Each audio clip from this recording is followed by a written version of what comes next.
During the time that I've been given to share my testimony here, I think it's important to note before I start that in these 5 minutes I'll be speaking that somebody in the United States will die of a drug overdose, and it is almost a 72% chance that during those 5 minutes it will be fentanyl related. I'm going to bring up a topic real quick that's real near and dear to my heart. Is it 100% tattoo related? No. But the man I'm about to speak of is heavily tattooed. Jelly Roll recently sat in front of the Senate Banking Committee in Washington, D.C. to talk about the current fentanyl epidemic. As he sat down and joked about being nervous. Forgive me, I'm a little nervous. I'm used to having a rock and roll band behind me when I have a microphone in front of me. Jason DeFord has been a warrior for the fight against addiction and prison reform. He talked about being a part of the problem and not wanting to be a part of the solution. I was a part of the problem. I am here now standing as a man that wants to be a part of the solution. I brought my community down. I hurt people. I was the uneducated man in the kitchen playing chemist with drugs I knew absolutely nothing about, just like these drug dealers are doing right now when they're mixing every drug on the market with fentanyl, and they're killing the people we love. Jason DeFord, or Jelly Roll, is a convicted drug dealer, and he's been put in a position where he's unable to vote due to his felony conviction. It is important to establish earlier that I am a musician and that I have no political alliance. I am neither Democrat nor Republican. In fact, because of my past, my right to vote has been restricted. Thus far, I have never paid attention to a political race in my life. Ironically, I think that makes me the perfect person to speak about this because fentanyl transcends partisanship and ideology, gentlemen and women. This is a totally different problem. It doesn't pick or choose. Everyone out there has an opportunity to fall into this hole. Jelly Roll did state that he wasn't there to defend the use of illegal drugs at all and understood the paradox of him speaking in front of Congress. And I also understand the paradox of my history as a drug dealer standing in front of this committee. But equally, I think that's what makes me perfect to talk about this. Jelly Roll is in front of Congress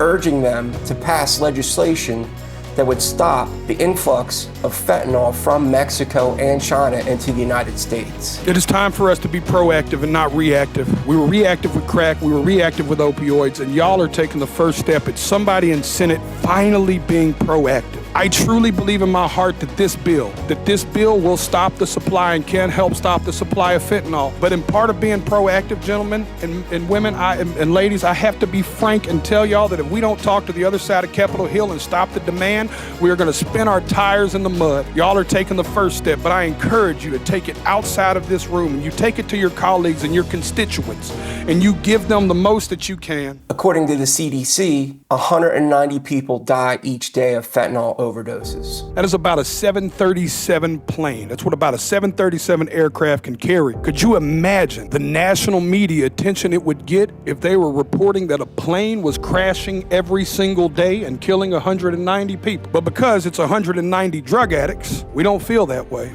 Because America has been known to bully and shame drug addicts instead of dealing and trying to understand what the actual root of the problem is with that. Sad news is that narrative is changing too, because the statistics say that in all likelihood, almost every person in this room has lost a friend, family member, or colleague to the disease known as addiction. I've attended more funerals than I care to share with y'all. This committee, I could sit here and cry for days about the caskets I've carried of people I loved dearly, deeply, in my soul, good people, not just drug addicts, uncles, friends, cousins, normal people. Some people that just got in a car wreck and started taking a pain pill to manage it. One thing led to the other. How fast it spirals out of control, I don't think people truly understand. Jelly Roll encouraged and begged Congress to pass this law. At every concert I perform, I witness the heartbreaking impact of fentanyl. I see fans grappling with this tragedy in the form of music, that they seek solace in music and hope that their experiences won't befall others. They crave reassurance. These are the people I'm here to speak for, y'all. These people crave reassurance that their elected officials actually care more about human life than they do about ideology and partisanship. I stand here as a regular member of society. I am a stupid songwriter, y'all, but I have firsthand witnessed this in a way most people have not. I encourage y'all to not only pass this bill, but I encourage you to bring it up where it matters, at the kitchen table. This is a crisis that's no joke, folks. The only way that we're gonna get through this is with legislation and discussions amongst family members. I have to tell you, it was really good to see somebody use their celebrity as their platform for good for once. I know that there's plenty of other celebrities out there that preach about electric cars, the ozone layer. I get it. But when you have somebody like Jelly Roll talked about numerous people around him that have died, passed away from fentanyl overdoses, and currently having a daughter whose mother is a drug addict. I believed when I sold drugs genuinely that selling drugs was a victimless crime. I truly believe that, y'all. My father always told me what doesn't get you in the wash will get you in the rinse. Now I have a 15-year-old daughter whose mother is a drug addict. Every day I get to look in the eyes of a victim in my household of the effects of drugs. Every single day.